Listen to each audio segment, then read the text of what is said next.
literally just sat in the seat and my arse I can feel the water coming through the soft bits of my leathers. I'm not dressed for this. Right folks, good afternoon to you. It's Wednesday and I'm going home and I'm off the next 2 days. Woohoo! So I'm just on for a wee catch up, just to say hello, tell you what's happening. There's a lot been going on and it's all good. And first of all, tomorrow, which is Thursday, bumps. Tomorrow, which is Thursday, me, Craig White, I'm getting married. Yeah, I know, but you never thought you'd be hearing me say that after everything that's went over in the last 5 years. Quite shocked about it myself, to be honest with you, that anybody would want me, but there you go. Oh, geez, what's going on here? The traffic is horrendous at this time of day. So that's my big news. Tomorrow, Charlotte will be Mrs. Charlotte White, and it's wonderful. Wonderful. What a journey, eh? I mean, really, what a journey.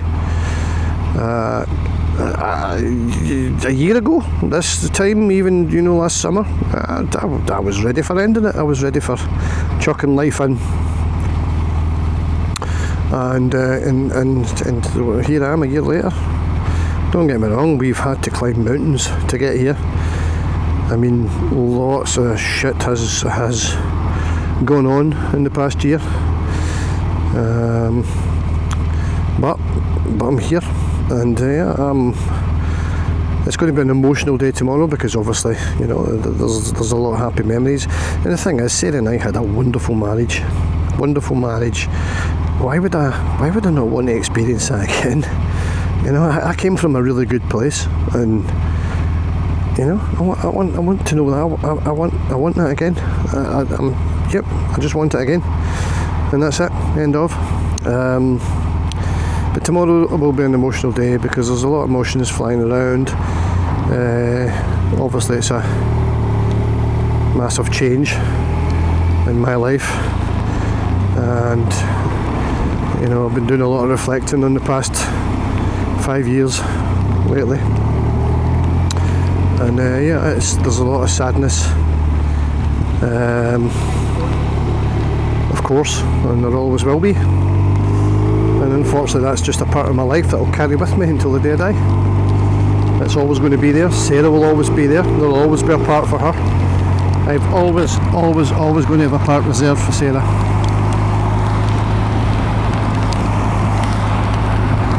You can't have someone in your life that has that big an impact and just, you know, not just forget about it. That's silly.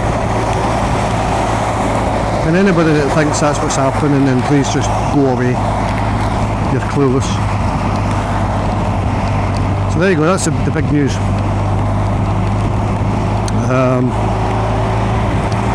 I haven't had a chance to get out and lately on the bike to do much in the way of leisure riding, so that's why there's been no real kind of bikey stuff, but I'll want to make up for that. But just as a reminder that this channel's not all about bikes. Riding Through Grief was, you know, the bike is the tool that helped me navigate the journey of loss, of grief, and it's always going to be my number one tool. But I've got other things in my life now, which is amazing, and I'm grateful for that. So we're going away in the caravan this weekend, on Friday, for a long weekend. And I'll be taking my drone and my camera, and yes, you're going to get a video up here on the channel, and it's going to be all that crap, and I love it. This channel, RTG, A Life Journey, is exactly that. It's my life journey, from the pain of loss through to the wonder of getting married again to an amazing, incredible woman, and getting a caravan again, and getting my life back together again, and you know, and then very, very, very slowly you know, getting the finances. I mean, we've had a mountain to climb to get sort of financially sorted as well. That's been a long road, and I've taken a lot of hits and made a lot of sacrifices, despite someone's ridiculous comment about, you know, you've got a lot of stuff there for someone that's hard up. You know, what a stupid statement, sorry, but stupid. Most of the stuff I owned, I owned when Sarah was alive, and I have sold probably more than 50% of all the equipment I owned. My music gear, my keyboards, mixing desks, microphones, camera gear, all sold, all gone to help me survive. And I've managed to hang on to the stuff that I'm using now. This is stuff I want to hang on to, I need to hang on to, because I want to continue this. Otherwise that would have been sold as well. Don't get me wrong, there are times where I've looked at that X4 sitting there and thought, oh, maybe selling that would help out with such and such, but no, I managed to keep it. And Charlotte and I have rebalanced everything, and we've worked everything out to the finest detail. And that's why I've not been doing a lot of biking trips and stuff like that, because it's affordability. So if you're thinking, you know, that I'm sitting here loaded with gear and pleading poverty, you've got another thing coming. Don't be so silly. And I'm not pleading poverty. I'm not in the financial position that I should be in. But I've got a roof over my head, I've got a lovely bike, I've got a car, and I've got, you know, I mean, but I'm far from being where I should be financially, far from it. But there you go, that's part of the journey, that's part of the loss. And you all know about that, I've spoke about it before. Another part of the journey and the loss is the legal case I've got going on, or civil case if you want to be more precise, against the NHS. That case is turning 3 years old come the start of September. It just feels like never ending, forever.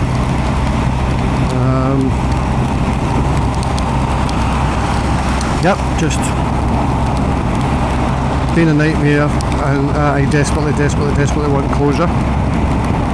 I have held off doing the documentary because I've not been able to do that while the case is going on, which is obviously, I could prejudice myself, I don't want to do that, but I've decided that I'm going to start making documentary anyway, and I will not broadcast it until there is some resolution with regards to the legal shenanigans with the NHS. I need closure. It's another part of my life that's haunting me. It's like a grey cloud just constantly hovering, and stay by.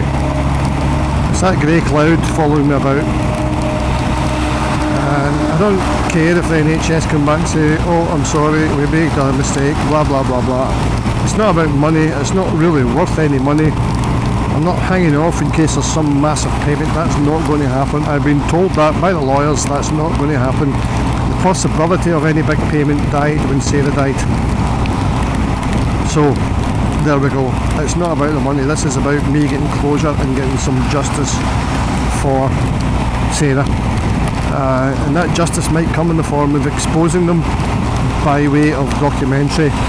And other journalists and broadcasting that documentary and giving it to the necessary people.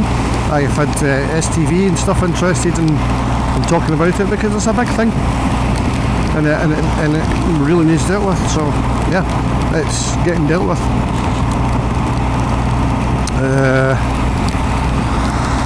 So yeah, I'm starting that soon. That's going to take up an awful lot of time. I'm going to need help doing that because it's a big task, but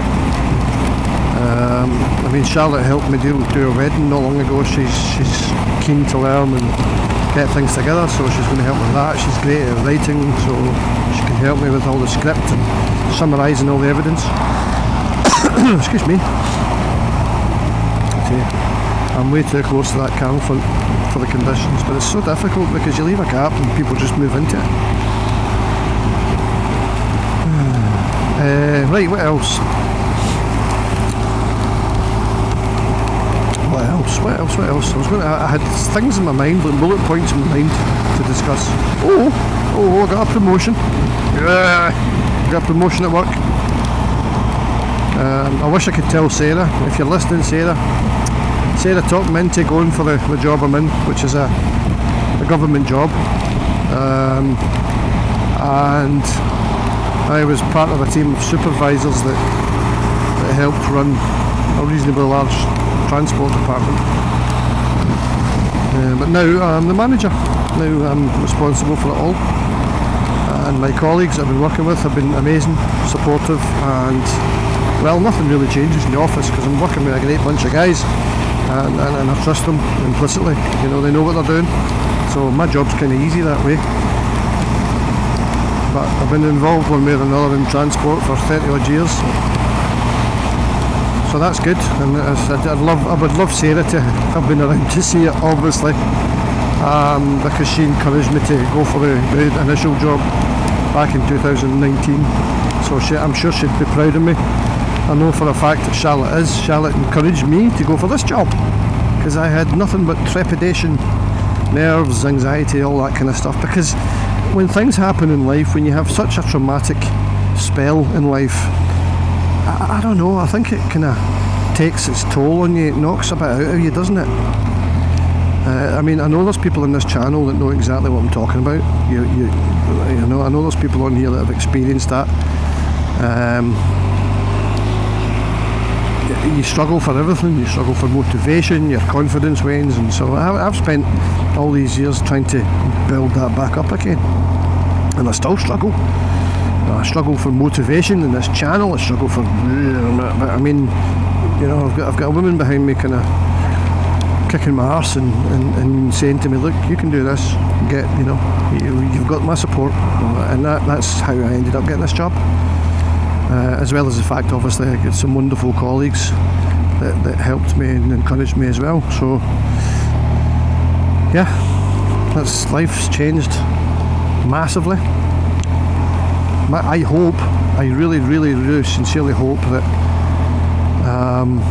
that my journey might in some way inspire you guys, you know, whatever you're going through. I know there's people on this channel that haven't dealt with this. I know there's people on the channel that are here for the bikes. There's people on the channel that might be here for other things. I don't know. But if you're here because of grief, then I pray that, you know, that my ability to survive and change my life can maybe, I don't know, give you encouragement in some way.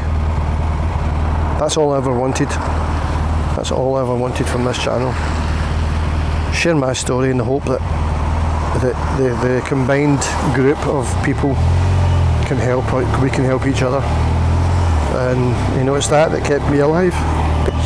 That and Charlotte, you know, Charlotte ultimately helped me through the most horrendous times.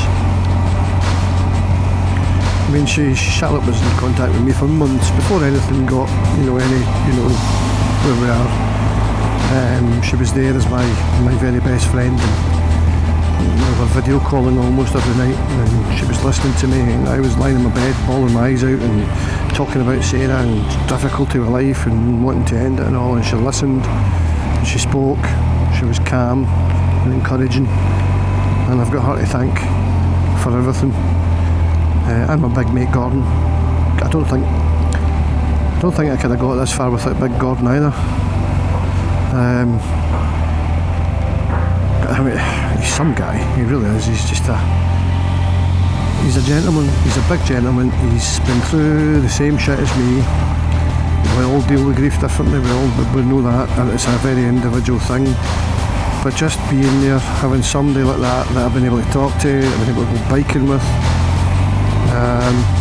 you know, that's what started my, I think, road to recovery. And both Gordon and I have been through some really dark times. And if you're watching this, Gordon, I hope you don't mind me talking about it. Again, it's because, you know, at the end of the day, this wouldn't be what it is without him. So, some very, very important people in my life that's made this happen. And tomorrow, I've got them to thank for it. So, there we go. Before I get emotional, I'm going to bugger off and leave you all in peace. It's been lovely chatting to you. I think I've caught up on everything that's happening. I've no idea if there's when the next bike video will be, but this weekend we're going to be with the caravan, so if you don't mind, I'm going to make a wee video. I'm going to do some drone footage and I'm going to document it. This channel is now all about documenting memories. Charlotte mentioned we were watching a video from 2018 and she said it's so disappointing that there's only wee bits of Sarah in it, and you know, had I been doing this kind of thing way back then I would have had all that. I would have had all these video memories to look back upon. But you know, we didn't know what was going to happen at that time. Obviously nobody does, nobody expects that, but here we are. This is it. So thanks to you all, thanks for sticking with me. This is my weekend officially starts today, and it's Wednesday and it's fucking brilliant. Take care folks, it's been lovely. I'll speak to you soon. Catch you now, bye bye.